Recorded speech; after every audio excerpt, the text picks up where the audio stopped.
बघूया बातम्यांचा वेगवान आढावा मुलुक महाराष्ट्र सुपरफास्ट। मुंबईत इंडिया आघाडीची बैठक होती। बैठकीला 28 राजकीय पक्षांचे एकूण 63 प्रतिनिधी हजर आहेत। यात 11 मुख्यमंत्र्यांचा समावेश आहे। मुंबईतल्या ग्रँड हयात हॉटेलमध्ये ही बैठक होती। इंडिया आघाडी समन्वय पदासाठी आता महाराष्ट्रातील 2 बड्या नेत्यांची नावं चर्चेत आहेत। उद्धव ठाकरे आणि शरद पवार यांचं नाव आघाडीवर आहे। काँग्रेस अध्यक्ष मल्लिकार्जुन खरगे यांच्याही नावाची चर्चा आहे। उद्धव ठाकरेंच्या नावाला महाराष्ट्र काँग्रेस, ममता बॅनर्जी, नितीश कुमार आग्रही असल्याची सूत्रांकडून माहिती मिळते। इंडिया आघाडी बैठकीच्या पार्श्वभूमीवर ठाकरे गटाकडून आणखी एक टीजर प्रसिद्ध करण्यात आला। टीजरमध्ये मुंबईत पुन्हा इतिहास घडणार असून भारतासाठी उभं राहणार असल्याची भूमिका स्पष्ट करण्यात आली। इंडिया आघाडी तयार झाली, मात्र या आघाडीला कुठलाही अजेंडा नसल्याची टीका फडणवीसांनी केली। केवळ मोदी हटाव एवढा एकमेव अजेंडा घेऊन एकत्र आल्याचं ते म्हणाले। राजकारणातलं दुकान बंद होत असल्यानं हे दुकान वाचवण्यासाठी एकत्र आल्याची टीका इंडिया आघाडीवर केली। आमच्याकडे पंतप्रधान पदाचे अनेक चेहरे आहेत असं सांगणाऱ्या इंडिया आघाडीचा मुख्यमंत्री एकनाथ शिंदेंनी समाचार घेतलाय। अनेक चेहरे रावणाला असतात, भाजपकडे मात्र श्रीरामाचं नाव घेणारे मोदी आहेत अशी टीका शिंदेंनी केली। महाभारतात कौरवांचा पराभव झाला होता असा टोलाही त्यांनी लगावला। मुंबईतील ग्रँड हयात हॉटेलात इंडिया आघाडीची बैठक होतीये। दरम्यान भाजप युवा मोर्चाकडून उद्धव ठाकरेंविरोधात आंदोलन करण्यात आलं। बीड सावरकरांचा वारंवार अवमान करणाऱ्या राहुल गांधींचं स्वागत केल्याप्रकरणी नितेश हा निषेध करण्यात आला। आज बाळासाहेब ठाकरे असते तर त्यांनीही काँग्रेसला पाठिंबा दिला असता असं वक्तव्य नाना पटोलेंनी केलंय। इंडिया आघाडीच्या बैठकीवर ते बोलत होते। ही युद्धाची तयारी असून शिवरायांच्या भूमीवर इंडिया आघाडीच्या बैठकीचं वेगळं महत्त्व असल्याचं ते म्हणाले। इंडिया आघाडीच्या बैठकीसाठी विरोधक मुंबईत एकत्र आले। या विरोधकांनी मुंबईची हवा खावी आणि समुद्र बघावा, मात्र जनता आमच्या सोबत असून 2024ला पुन्हा मोदी सरकार येणार असा विश्वास रामदास आठवलेंनी व्यक्त केला। आपल्याला भारत देशाची सेवा करणारा भाजप आवडतो, मात्र शिंदे आणि अजित पवारांसोबतचा भाजप आवडत नाही। मंत्री सुधीर मुनगंटीवार यांनी हे विधान केलं असून त्यांच्या विधानानं राजकीय वर्तुळात चर्चांना उधाण। महायुतीत आगामी विधानसभा निवडणुकीतील जागा वाटपावरून वाद पेटण्याची शक्यता आहे। खानापूर विटा मतदारसंघातून गोपीचंद पडळकरांनी निवडणूक लढणार असल्याचं जाहीर केलं। शिवसेना आमदार अनिल बाबर यांचा हा मतदारसंघ आहे। यावरून नवा वाद उद्भवण्याची शक्यता आहे। इंदापूर, चिपळूण, संगमेश्वर तालुक्यातील पर्यटन विकासासाठी निधी दिला जाणार असून या संदर्भात विकास आराखडा सादर करण्याचे निर्देश उपमुख्यमंत्री अजित पवार यांनी जिल्हाधिकाऱ्यांना दिले। पंतप्रधान शालेय योजनेअंतर्गत दिल्या जाणाऱ्या पोषण आहारात भ्रष्टाचार सुरू असल्याचा आरोप एकनाथ खडसेंनी केला आहे। हरभऱ्याच्या पाकिटामध्ये किडी आढळल्यानं खळबळ उडाली आहे। या प्रकरणी शालेय शिक्षण मंत्र्याकडे तक्रार करून चौकशीची खडसेंनी मागणी केली।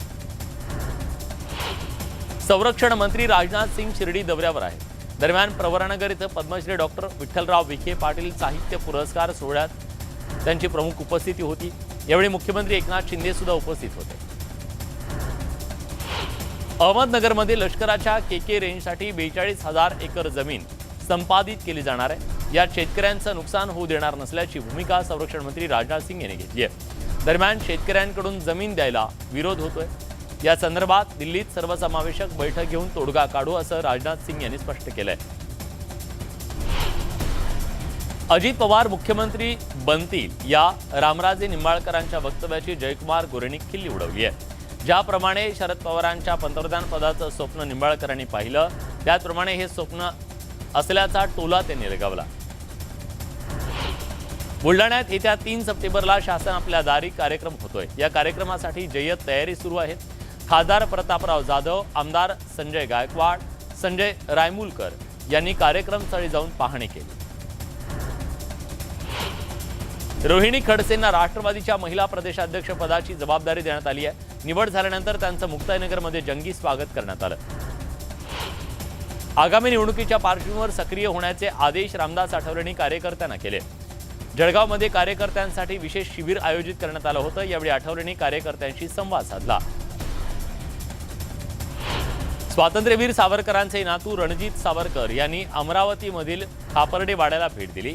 या वाड्यात सावरकर, लोकमान्य टिळक, गजानन महाराज आणि नेताजी सुभाषचंद्र बोस यांचं वास्तव्य होतं। त्यामुळे पुढच्या पिढीला प्रेरणा मिळावी यासाठी ऐतिहासिक वारसा असलेल्या खापर्डे वाड्याकडे सरकारनं लक्ष द्यावं अशी मागणी रणजित सावरकरांनी केली आहे। कोल्हापुरातल्या गोकुळच्या अहवालात इतिहासात पहिल्यांदाच मुख्यमंत्री उपमुख्यमंत्र्यांचे फोटो छापण्यात आले। यामध्ये दुग्ध विकास मंत्री राधाकृष्ण विखे पाटील, सतेज पाटील आणि हसन मुश्रीफ यांच्याही फोटोंचा समावेश आहे। मराठी हौशी राज्य नाट्य स्पर्धेचं केंद्र सातारा इथं व्हावं या मागणीसाठी खासदार उदयनराजे भोसले यांनी सांस्कृतिक मंत्री सुधीर मुनगंटीवार यांची भेट घेतली। यावेळी उदयनराजेंनी मुनगंटीवारांना भवानी तलवारीची प्रतिकृती सादर केली। 4 सप्टेंबर पासून राज्यात पावसाचं पुनरागमन होईल असा अंदाज पुणे वेधशाळेने वर्तवलाय। बंगालच्या उपसागरात कमी दाबाचा पट्टा निर्माण झाल्यानं विदर्भ, मराठवाड्याचा दक्षिण भाग आणि कोकण किनारपट्टी भागात हलक्या ते मध्यम स्वरूपाचा पाऊस होण्याचा अंदाज वर्तवण्यात आलाय। पावसानं ओढ दिल्यानं पंढरपूर आणि परिसरात दुष्काळजन्य परिस्थिती निर्माण झाली आहे। पावसाअभावी उभी पिकं जळू लागली आहेत। त्यामुळे निराश होत असलेल्या कासे गावातल्या शेतकऱ्यांनी मक्याच्या उभ्या पिकावर रोटावेटर फिरवलाय। परभणी जिल्ह्यातल्या पीक परिस्थिती अत्यंत दयनीय बनली आहे। जिल्ह्यातील अनेक महसुली मंडळांमध्ये पावसानं 25 दिवसांहून अधिक काळ दडी मारली आहे। त्यामुळे प्रशासनानं पिकांचे पंचनामे करून अग्रिम विमा रक्कम द्यावी अशी मागणी करण्यात येते। लातूरमधल्या कृषी उत्पन्न बाजार समितीत तुरीला उच्चांकी दर मिळालाय। प्रति क्विंटल 12,000 रुपये दर मिळत असून आवक मात्र कमी आहे। यंदाही पावसानं दडी मारल्यानं तुरीचं पीक संकटात सापडलंय। अशा परिस्थितीत आणखी भाव वाढण्याचा अंदाज वर्तवण्यात येतोय।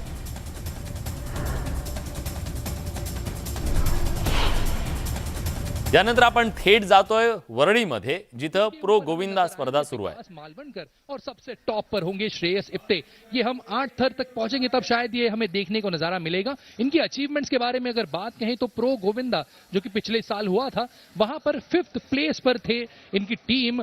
और जरूर आपको जानकारी दे दूं कि इन्होंने अब तक का जो रिकॉर्ड बनाया तो देखिए रेड बुल जोड़ के तोड़ के ये चैंपियंस रहे हैं और ये जानते हैं कि किस तरह से अपनी नींव बनानी चाहिए। पहली मैच हो रही है आर्यन्स वर्सेस खोपटचा राजा। राबोडी ठाणेमध्ये हा जो गोविंदा पथक तुमच्या समोर पाहायला मिळतोय, खोपटचा राजा याने 21 सेकंदामध्ये 6 थर लावले होते, तर दुसऱ्या बाजूला आर्यन्स हे देखील कमी नाहीये। जसं की रेड बुल जोड के तोड मध्ये 11.62 सेकंदामध्ये 5 थर लावण्याचा विक्रम या गोविंदा पथकाने केला होता, जो ऑरेंज जर्सी मध्ये सध्या तुम्हाला पाहायला मिळतोय। आणि हा रेकॉर्ड अजून कोणी तोडलेला नाहीये। रेकॉर्ड बनतात तुटण्यासाठी। आणि आता तुमच्याकडे आता पाहतोय रिव्हर्स काउंटडाऊन सुरू झालेला आहे, वेळ संपत चाललाय। कुठला गोविंदा पथक किती वेळामध्ये आता थर त्याने रचलेत हे पाहायचं आहे। या थराला शुरुआत झालेली आहे। चलिए तो बेहतरीन शुरुआत यहाँ पे हो चुकी है। वक्त का तकाजा है, वक्त पर भी ध्यान देना है और वहीं पर सटीकता भी आपको रखनी है। ये देखिए दोनों टीमें एक दूसरे के सामने, कौन लगाएगा पहले ये 6 फ्लोर्स का एक प्यारा सा नजारा देखेंगे। दोनों हाथ कौन खड़े करता है। Every moves matter. आणि इथे पहा सलामी दिलेली आहे आर्यन्स गोविंदा पथकाने आणि त्याच्यानंतर सलामी देताना दिसतोय पथक आहे खोपटचा राजा ठाणे। परंतु शेवटी रेफरीज ठरवतील। तुम्हाला फक्त थरावर थर रचत चढायचं नाहीये, तर तुम्ही उतरता कसं याला जास्त महत्व आहे। त्याच्यासाठी तुम्ही किती वेळ घेता याला जास्त महत्व आहे। किती सेकंदामध्ये यशस्वीरित्या तुमचे गोविंदा खाली उतरतात याला जास्त महत्व आहे या प्रो गोविंदामध्ये। बिल्कुल सही बात कही कुणाल आपने। ध्यान तो सारी चीजें यहाँ पे होंगी, लेकिन एक बात है, घर बैठे बैठे जितने दर्शक हमें आज देख रहे हैं, अगर आप पल के झपकोगे शायद तब तक ये नजारा टूटा हुआ नजर आएगा। तो यहाँ पर भी ध्यान देना है हमारे सभी दर्शकों को। खोपटचा राजा हे नाव 2013ला मिळालं या खोपटच्या राजा गोविंदा पथकाला। आनंदीगे साहेबांची प्रतिष्ठित दहीहंडी या गोविंदा पथकाने ज्या वेळेला फोडली त्याच वेळेला खोपटचा राजा हे नाव प्राप्त झालं। दुसऱ्या बाजूला आर्यन्स देखील कमी नाहीये। हा देखील संघ 2016 मध्ये उपविजेता होता। प्रो गोविंदा स्पर्धेचा हा थरार आपण त्याच्यावर नजर असणार आहे। पण पुन्हा आपल्या बातम्यांच्या थराराकडे येऊया। वेगवान बातम्यांचा आढावा। ऐन पावसाळ्यामध्ये पाणी टंचाईची झळ सोसणाऱ्या धुळेकरांना अक्कलपाडा धरणाचं पाणी मिळावं या मागणीसाठी शिवसेनेच्या ठाकरे गटानं अनोखं आंदोलन केलं। डोक्यावर पाण्याची घागर घेत धोंडी धोंडी पाणी दे, अक्कलपाडा धरणाचं पाणी मिळू दे, असं म्हणत सत्ताधाऱ्यांचा निषेध करण्यात आला. मराठवाड्यासह धाराशिव जिल्ह्यात कोरडा दुष्काळ जाहीर करा अशी मागणी करत शेतकरी पुत्रांनी भूम शहरामध्ये मोर्चा काढला. या मोर्चाचं वैशिष्ट्य म्हणजे यात राजकीय पक्षाचे कार्यकर्ते किंवा नेत्यांचा समावेश नव्हता. पावसानं ओढ दिल्यानं सिल्लोड तालुक्यातल्या सोयाबीन, मका आणि इतर पिकं वाळू लागली आहेत. या परिस्थितीचा पणन अल्पसंख्याक विकास मंत्री अब्दुल सत्तार यांनी शेताच्या बांधावर जाऊन आढावा घेतला. पिकांच्या नुकसानीचे वस्तुनिष्ठ पंचनामे करून तातडीनं अहवाल सादर करण्याचे आदेश सत्तारांनी दिले. धुळे जिल्ह्यात लंपीचा संसर्ग वाढल्यानं पशुपालकांची चिंता वाढली आहे. दरम्यान संसर्ग केंद्राचं 5 किलोमीटरचं क्षेत्र बाधित क्षेत्र म्हणून घोषित करण्यात आलं. यासोबत गुरांचा बाजार भरवण्यास सुद्धा बंदी घालण्यात आली आहे. धुळे, सिंदखेड आणि त्याचबरोबर शिरपूर तालुक्यातल्या 13 गावांमध्ये लंपीचा प्रादुर्भाव झालाय. भाईंदरमध्ये उत्तम समुद्रकिनारी कार पाण्यात अडकली. समुद्रकिनारी कार पार्क केली होती, मात्र समुद्राला भरती आल्यानं कार पाण्यात बुडाली. अग्निशमन दलाच्या जवानांनी अथक प्रयत्नाच्या नंतर ही कार बाहेर काढली. मावळ तालुक्यातल्या वडगाव शहरात नव्यानं झालेल्या मुख्य रस्त्याच्या दोन्ही बाजूंना असलेलं अनधिकृत असं बांधकाम काढावं, त्यासाठी नोटिसा बजावण्यात आल्या. या बांधकामामुळे वाहतुकीला मोठ्या प्रमाणात अडथळा निर्माण होत असल्याच्या तक्रारी करण्यात येत होत्या. दौंड शहराच्या मध्यवर्ती भागातील पोलीस वसाहतीची दुरवस्था झाली असून पडीक असलेल्या या जागेचा वापर स्वच्छतागृह म्हणून केला जातोय, तर शहरातील पोलीस भाड्याचं घर घेऊन राहत आहेत. त्यामुळे या वसाहतीचं पुनर्निर्माण करावं अशी मागणी होती. नागपूरच्या उच्चभ्रू परिसरात घरात कोंडून ठेवलेल्या 10 वर्षीय मुलीची सुटका करण्यात यश आलंय. या मुलीला घरकामासाठी विकत आणल्याचा दावा करण्यात येतोय. या मुलीच्या अंगावर सिगारेटच्या चटक्यांचे डाग असल्याची माहिती मिळते. खिडकीच्या ग्रिलमधून मुलीनं शेजाऱ्यांशी संवाद साधल्यानंतर तिची सुटका करण्यात आली. अमरावतीत उपविभागीय कार्यालयाच्या बाहेर ठाकरे गटाचे कार्यकर्ते आणि शेतकऱ्यांनी बैलगाडी मोर्चा काढला. दर्यापूर अंजनगाव तालुका दुष्काळग्रस्त जाहीर करावा या मागणीसाठी, नुकसान भरपाई देण्याच्या मागणीसाठी आंदोलकांकडून आग्रही मागणी करण्यात आली. बुलढाण्यातल्या खामगाव तालुक्यात भूमी मुक्ती मोर्चाकडून आंदोलन करण्यात आलं. गेल्या 30 ते 40 वर्षांपासून अतिक्रमण करून राहणाऱ्या शेती करणाऱ्यांना जमीन देण्याची मागणी करण्यात आली. उपविभागीय कार्यालयाच्या बाहेर हे आंदोलन करण्यात आलं. अंबरनाथमध्ये फेरीवाल्यांच्या विरोधात मनसे आक्रमक झाली आहे. फेरीवाल्यांमुळे स्टेशन परिसरात वाहतूक कोंडी होतीये. या विरोधात मनसैनिकांनी अधिकाऱ्यांना प्रतिकात्मक हातगाडी भेट देत कारवाईची मागणी केली. पनवेलमध्ये आदई धबधबा असलेल्या डोंगरावर ट्रेक करताना अपघात झाला. पाय घसरून 2 तरुणांचा मृत्यू झाला. यापूर्वी अशा प्रकारे पर्यटकांचा अपघात झाल्यानं इथं जायला पोलिसांकडून बंदी घालण्यात आली. येवल्यात बंदुकीचा धाक दाखवून बोगस कागदपत्रांच्या मदतीनं जमिनी हडप करण्याचा प्रयत्न सुरू होता. या प्रकरणी पोलिसांनी टोळक्यातल्या 4घांना अटक केली असून 13 फरार आरोपींचा शोध सुरू आहे. या प्रकरणी पोलिसांकडून अधिक तपास सुरू आहे. नांदेड जिल्ह्यातल्या माहूर इथं श्री रेणुका मातेचं दर्शन घेऊन परतणाऱ्या भाविकांची रिक्षा उलटून 8 भाविक जखमी झाले. यातील 3घांची प्रकृती गंभीर असल्यानं त्यांना शासकीय रुग्णालयात दाखल करण्यात आलंय. भंडाऱ्यात घरफोडी करणाऱ्या टोळीचा लाखणी पोलिसांनी पर्दाफाश केलाय. नागपुरातून 2 आरोपींना अटक केली आहे. सध्या दोन्ही आरोपींची चौकशी सुरू आहे. पिंपरी चिंचवडमध्ये 75,000 दुकानं आणि व्यावसायिक गाळ्यांचा फायर ऑडिट केलं जाणार आहे. या संदर्भात त्रुटी आढळल्यास कठोर कारवाईचा इशारा पालिकेकडून दिला गेलाय. चिखलीतील अपघातात एका कुटुंबातील 5 जणांचा मृत्यू झाला. त्यानंतर महापालिका ॲक्शन मोडवर आली आहे.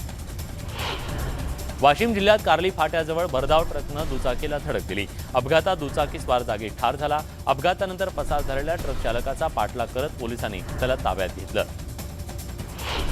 1100 रुपयात 3 महिन्याचं रेशन तसंच 30,000 मोटारसायकल देण्याचं आमिष दाखवून 3 जिल्ह्यातील हजारो लोकांना एका सेवाभावी संस्थेनं कोट्यवधींचा गंडा घातला. हा प्रकार उघड झाल्यानंतर नांदेडमधल्या वजीराबाद पोलीस ठाण्यामध्ये गुन्हा दाखल करण्यात आला. 3घांना या संदर्भात अटक करण्यात आली आहे. नांदेडच्या हदगाव इथल्या श्री दत्तबर्डी परिक्रमा यात्रा उत्साहात पार पडली. सालाबादप्रमाणे यंदाही दर्शनासाठी भाविकांनी मोठी गर्दी केली. वारकरी संप्रदायातील संत किसन महाराज यांच्या रौप्य महोत्सवी पुण्यतिथी उत्सवाची बीडच्या श्री क्षेत्र गोरक्षनाथ टेकडीवर मोठ्या थाटामाटात सांगता झाली। यावेळी 1.5 लाख भाविकांना बुंदीच्या महाप्रसादाचं वाटप करण्यात आलं। प्रज्ञान रोव्हरनं चंद्राच्या पृष्ठभागावर असलेल्या विक्रम लँडरचा फोटो काढल्यानंतर आता विक्रम लँडरनं प्रज्ञानला आपल्या कॅमेऱ्यात कैद केलं। प्रज्ञान रोव्हरची चंद्रावर भ्रमंती सुरू आहे। या दरम्यान विक्रम लँडरनं व्हिडिओ शूट केलाय। इस्रोनं हा व्हिडिओ ट्विट केलाय। प्रज्ञान रोव्हर चंद्रावर सेफ रूटच्या शोधात फिरतोय असं इस्रोनं ट्विटमध्ये म्हटलंय। केंद्र सरकारनं 18 सप्टेंबर ते 22 सप्टेंबर दरम्यान संसदेचं विशेष अधिवेशन बोलवलंय। यात एकूण 5 बैठका होणार आहेत। केंद्रीय संसदीय कामकाज मंत्री प्रल्हाद जोशी यांनी ही माहिती दिली आहे। अभिनेता शाहरुख खानच्या जवान या चित्रपटाचा ट्रेलर प्रेक्षकांच्या भेटीला आलाय।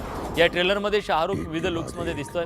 तसंच या ट्रेलरमधील डायलॉग्स आणि ॲक्शन सीन्स यांनी अनेकांचं लक्ष वेधलं।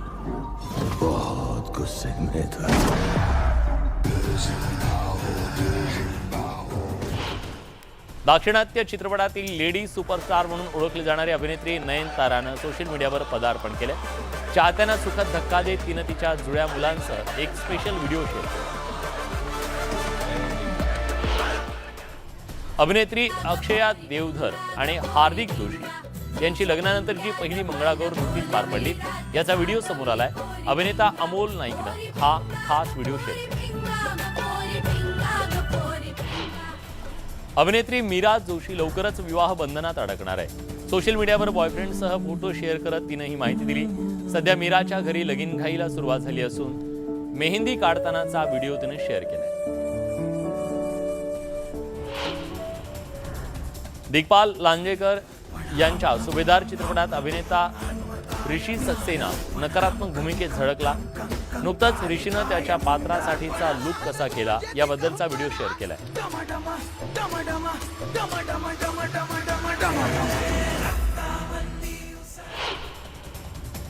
या सगळ्या बातम्यांसोबत बुलेटिनमध्ये आपण इथेच थांबतोय। ताज्या घडामोडींसाठी बघत रहा न्यूज 18 लोकमत।